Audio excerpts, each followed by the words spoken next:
पलवल के निजी अस्पताल में दिखाई दे रहे उपचाराधीन बुजुर्ग दंपति गांव सुजवाड़ी निवासी हैं, जिनका कोई वारिस भी नहीं है। बुजुर्ग दंपति पिछले 18 से 20 वर्ष से गुरुग्राम में अपने रिश्तेदार के पास रहकर पशुओं की सेवा व खेतीबाड़ी कर अपना जीवन यापन कर रहे थे। उसी वक्त उनके पड़ोस में भाजपा नेत्री मुकेश चौधरी व उसका पुत्र रिंकू किराए पर रहते थे। धीरे धीरे सातिर महिला मुकेश ने बुजुर्ग दंपति को अपने झांसे में ले लिया और कहा कि वे भाजपा की नेता हैं और सरकार में अच्छी पहुंच है। महिला मुकेश चौधरी व उसके पुत्र रिंकू ने बुजुर्ग दंपति को सरकारी मदद दिलाने का आश्वासन देकर 12 अक्टूबर को अंग्रेजी एफिडेविट पर धोखे से हस्ताक्षर करा लिए। बाद में पीड़िता को पता चला कि उसके हस्ताक्षर किसी मामले में कोर्ट में गवाही के लिए उस व्यक्ति के खिलाफ प्रयोग किए गए हैं, जो कि बुजुर्ग दंपति का रिश्तेदार है और पिछले कई वर्षों से उनके लिए श्रवण कुमार बना हुआ है। हुआ यूं कि सातिर महिला मुकेश चौधरी गुरुग्राम में स्थित जिस मकान में किराए पर रहती थी, उसके मकान मालिक ने महिला मुकेश चौधरी के खिलाफ किराया न देने का कोर्ट में केस डाला हुआ है, जिसके लिए सातिर महिला ने बुजुर्ग दंपति से धोखे से हस्ताक्षर कराकर गवाह बनाया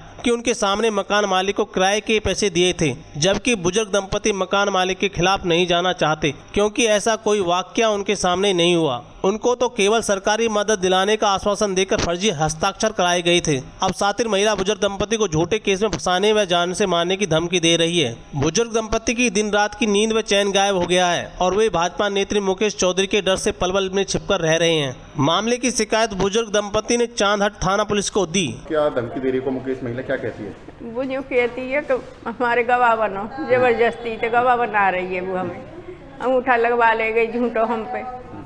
और बेटा हम तो अपनी मेहनत मजदूरी करके नहीं खावे, हम तो देश परदेश पर ही जो करके नहीं। बेटा वो हमें वाको जो डरे का हमें मार जाएंगे तीनों जने। छोरी है और सुशीला और वाको बेटा रिंकू और वो यूँ धमकी दे रही है मार के आएंगे, तुम्हें जेल में पहुँच जाएंगे हम।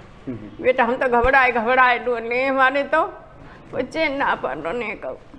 पुलिस नहीं कर रही कार्रवाई? ना कर रही, कोई सुनवाई नहीं हो रही? ना कोई ना कर रही, कोई जा ही ना रही। बिन बातन कह दिन है। थाना प्रभारी देवेंद्र सिंह ने बताया कि पीड़िता बुजुर्ग महिला की शिकायत पर आरोपी महिला मुकेश चौधरी व उसके पुत्र रिंकू के खिलाफ भिन्न धाराओं में मामला दर्ज कर लिया गया है। मामले की गहनता से जांच की जा रही है। आरोपी महिला व उसके पुत्र को जल्द ही गिरफ्तार कर लिया जाएगा। इस संबंध में हमारे को एक कंप्लेंट 28/10 को प्राप्त हुई थी कि एक मुकेश चौधरी और उसका लड़का जो है रिंकू, वो हमारे घर यहाँ आए थे और हमारे को मकान प्लाट दिलवाने और मकान बनाने का लालच उन्होंने दिया था कि हम सरकार से तुम्हें प्लाट दिलवा देंगे और मकान बनवा देंगे।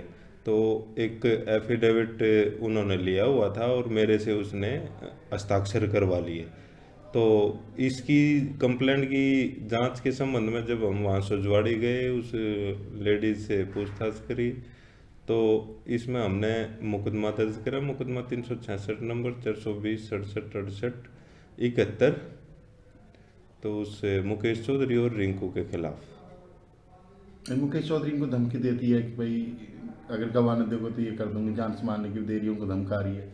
अब क्या कार्रवाई चल रही है इसमें 420 का है, इसमें इन्वेस्टिगेशन चल रही है। फाइल पे जो है ना हम एविडेंस कलेक्ट कर रहे हैं और जैसे ही एविडेंस कलेक्ट हो जाएंगी, उनके खिलाफ सबूत आ जाएंगे, हम इनकी जल्द से जल्द अरेस्ट करेंगे।